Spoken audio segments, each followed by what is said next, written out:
la conférence des présidents pour rek daal di entamer procédure mise en accusation kii di Mansour Faye ak Moustapha Diop fële ca haute cour de justice. waaw déjà haute cour de justice bi ñoom ci seen nguur defe naa haute cour de justice yàgg na fi nekk. ba tey rek am na journal boo xam ne mi ngi xëy di rappeler yenn dossiers yoo xam ne jot nañ ko fa yëkkati ci haute cour de justice ba lim ci ku mel ni Idrissa Seck. mais nguuru Macky Sall bi mu ñëwee ak léegi ils se sont arrangés. donc te modifié nañu la loi bi régir lu jëm ci wàllu haute cour de justice. en 2012 am na yuñ ci soppi mais diggante giñ fi nekk yépp ils se sont arrangés ba lépp loo xam ne dafa jëm ci ay ministres yu rendre compte wala président de la République. ñu teg ko ci suuf c'est-à-dire li ñu installé la haute cour de justice. à l'Assemblée nationale ñoom ci seen période la loi était là. waaye ñoom mosuñoo installé la haute cour de justice. c'est-à-dire on est dans un pays boo xamante ne si la su wàccee yoon mën nañ ko àtte. mu su wàccee yoon mën nañ ko àtte. waaye dafa amoon ay citoyens yu extraordinaires yoo xam ne yoon li mu tënk mooy ñoom dañoo war a am ay yenn juridiction yoo xam ne moo leen war a àtte waaw bu fekkee ne ñoom buntu ba fa nga war a jaari jee ngir topp leen mooy mise en accusation waaw la haute cour de justice n'a pas été installée ñooñu lu ñu leen di toppee mooy c'est des gens yuy dund ci biir réew te ñoom amuñu tribunal bu leen mën a àtte ci réew mi. mooy haute cour de justice kenn mettre ko en place kenn installé wu ko. mooy ñii bu ñu defee dañ leen di àtte waaye ñii kenn du leen àtte ndax leneen war a àtte amul ci réew mi. léegi nag loolu mooy indi situation bi mooy ñooñu il se retrouve dans une situation boo xam ne man lu ma neex laay def c'est là yaa ngi imaginer une personne qui se dit man en tant que ministre. buy profiter ci privilège de juridiction il y a pas de juridiction dans ce pays bu ma mën a àtte. loolu lu muy firi. def leen neex kenn du la topp ci dara. kenn mënu la topp ci dara parce que mënuñu la àttee fa ñuy àttee ñeneen ñi. te fañ la war a àttee installé wuñu ko ci biir réew ma. léegi nag pour man benn côté est-ce que ñoom ñoo choisir ñan la ñu war a njëkkee. wala dafa am pour le cas de Mansour Faye. ku imposer boppam comme ku ñu war a njëkk a lijjanti. parce que Mansour Faye déjà. dafa commencé woon su ma ko mën a waxee noonu. fàtt nit ñi ci coowam donc benn côté. ils seront obligés teel a lijjanti lu jëm ci moom parce que rapport yaa ngi fi donte moom nee na amul benn rapport bu ko épinglé. kaawam ak Mimi Touré. nga xam ne bañ demee ba ci kanamu justice yoon dafa jox dëgg Mimi Touré.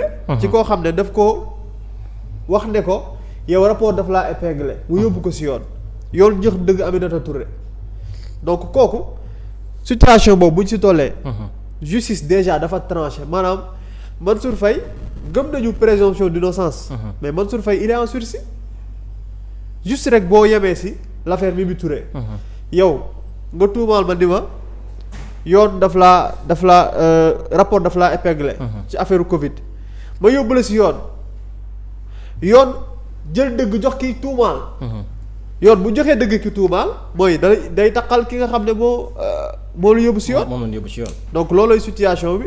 et je pense que lu Sénégalais yàggoon xaar la. te yàggoon doo ko wax jamono yi passé mooy coow li di bëri yëpp lenn la mooy haute cour de justice moo tàmbaleegul yëngu waaye bis bu yëngoo rek coow li jeex. alors moom aussi comme fi nga ko daanalee léegi muy question wu surfacturation jëmale ko ci mbirum ceeb bi moom Mansour Faye jusqu'à présent daanaka loolee moom jàpp na ni ab manipulation politique kase la woon parce que jamono jooju lépp loo xam tey jii procédure d'urgence la woon loolee moo taxoon yenn yi mënuñu ko woon def maanaam appel d'offre yeeg yeneen ak yeneen loolee mënu ci am 2 milliards yi nga xam ne ñu ngi koy reproché kii di Mansour Faye ak ay décaissements yoo xam ni c'est irrégulier moom it jàpp na ni loolee ay manipulation kase la.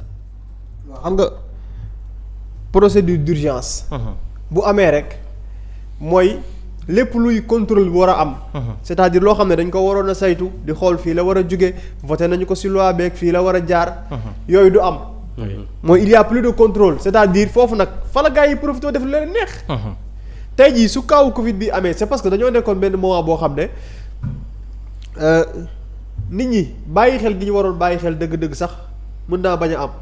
et loolu mooy pousser à ce que contrôle dootul amati. kenn dootul xool marché bi duñ koy joxe et ils en ont profité. surfacturation ci ceeb surfacturation.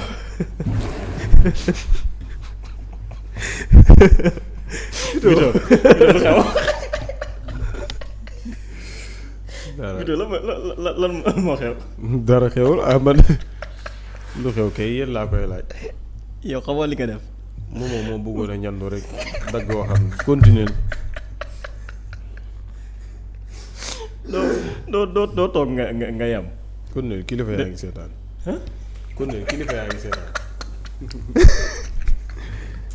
moo doxalal ma ne loolu moo indi situation bi mooy.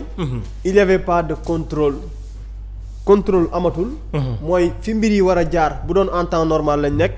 suñu àggee ci jamonoy crise xëy na le temps bi mu war a jël ñuy saytu wuy marché bi kii lañ ko war a jox ak waruñu koo jox kii. ci loi bi par rapport ak marché public nii lañ ko war a joxee.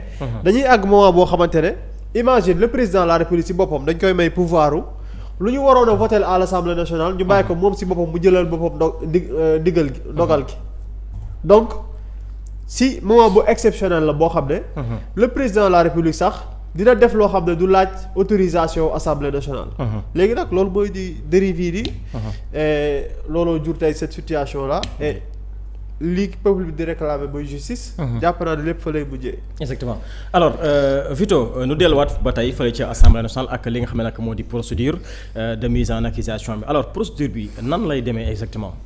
waaye tey nga ma ne gay juriste. gay juriste maa ngi jégalu gay juriste procédure bi nan lay demee fële ci. gay juriste waaw gay juriste. premièrement. li ëpp solo wala li gën a am solo. moom mooy. ña nga xamante ne ñoom ñoo di membre haute cour de justice. ñu ne membre de la haute cour de justice. xam naa ne jouru seen élection fii la nu fekkoon. ñoo ngi nii taxaw ñii xam nga kan moo leen gis ban jàngat ngay mën a am ci ñii. di nga fi gis ki nga xamante ne moom moo di Alioune Ndao l'ancien procureur CREI titulaire yi. di nga fi gis ki nga xamante ne moom mooy Ramatoulaye Bodian. di nga fi gis koo xamante ne Yungaar Jon. nga gis koo xamante ne moom moo di Roqi Njaay. nga gis koo xamante ne moom moo di Mouhamadou Ayib Dafe. Daba Wañaan ak kookee nga xamante ne moom moo di Abdou Mbow. xel mën naa dal wala xel mënta dal. xel mën naa dal. fu Amadou Ba bokk. Ayib Dafe bokk fa. Alioune Ndao bokk fa. Abdou Mbow sax taxawaayam bi mu am fan yi bokk fa. di nga yaakaar ne caaxaan mën na faa am. wala yaama neex. wala nangam ak nangam mën na faa am. kon ku ñu ne jébbal nañu la haute cour de justice d'après ñu gis nii xel mën naa dal ñu ne suppléant ya. Samba Dang moom moo nekk maire Aliou. Oulimata Sidibé El Hadji Tambédou. Fatou Diop Cissé. Mourarani Diakité Marie-Hélène Diouf Mayobe Mbaye Fatou Sow ñii ñooy membre ñi nga xamante ne ñoom ñoo di haute cour de justice bi nga xamante ne ñoom ñoo fa rek ñu ne après le parquet général qui en fait la demande le rôle de l'Assemblée nationale se limite à voter la résolution sans ses 16 membres désignés juges titulaires et suppléants auprès de la haute cour de justice. ñu ne bu ñu jotee li nga xamante ne moom moo di bataaxal bi jógee foofule ca parquet. rôle assemblée nationale moom mooy voter li nga xamante ne moom la ñu tuddee résolution mooy mise en accusation. résolution boobu nag vote ba 16 membres yii ma lim. duñ ci bokk. assemblée nationale moins les 16 membres ñi nga xamante ne ñoom ñoo nekk ci haute cour de justice. ñoom ñoo koy voter. ñu ne après ce vote ce sera la commission d'instruction de faire le reste du travail. Cette commission est présidée par le président de la cour d'appel de Dakar et est composée de 4 membres titulaires et 4 autres membres suppléants issus des magistrats du siège de la dite cour. Dans les 24 heures qui suivent la réception de la résolution de mise en accusation, le procureur général notifie au président de la Haute Cour de justice et celui de la commission d'instruction. Ce dernier convoque sans délai le conseil et invite chaque accusé à faire assurer sa défense par un avocat ou toute autre personne de son choix.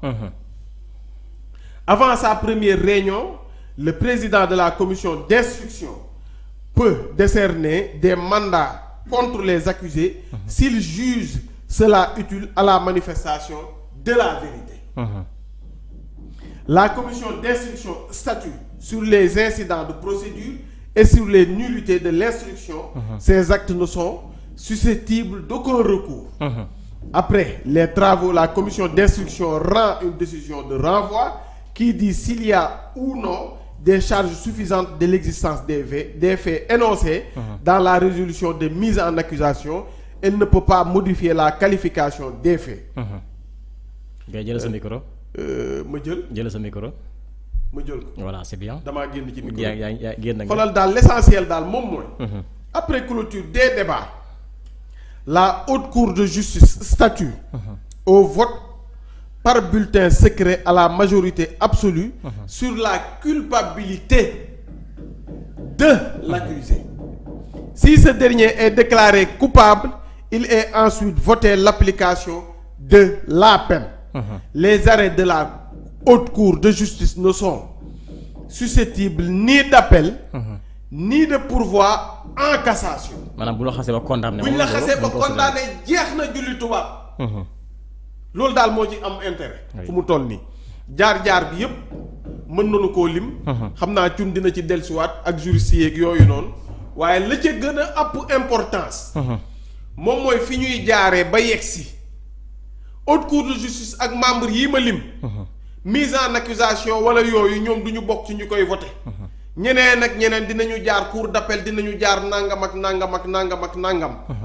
dinañu jéem a woo waaye ñañuy woo it dinañu am ku leen layal. dinañu am kuy toog ne man maay défendre kii soit avocat lay doon wala une personne de leur choix. ñoom ñooy xool mais li jar a jàngat fu mu toll nii Sénégalais yi. à l'instant T on est en direct. sur 313 digital. ubbil ma li jar a jàngat mooy Haute Cour de justice. déglu leen bu baax a baax. les arrêts de la Haute Cour de justice ne sont susceptibles ni d'appel ni de pourvoi en cassation.